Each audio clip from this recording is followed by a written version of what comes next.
চেহারা সুন্দর করার দোয়া, ঠিক আছে? এরকম একটি দোয়ার কথা বলতেছি, সেটি হচ্ছে চেহারা সুন্দর করার দোয়া, চেহারার মধ্যে নূর আনার দোয়া। ঠিক আছে, আপনার চেহারা যতই সুন্দর থাকুক না কেন, যদি আপনার চেহারার মধ্যে নূর না থাকে তাহলে কিন্তু আপনার চেহারা কারো কাছে ভালো লাগবে না।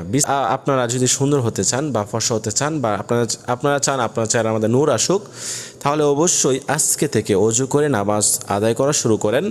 এর থেকে আমল আর বেশি কিছু আমল নাই, আপনারা এই আমলটি শুরু করতে পারেন।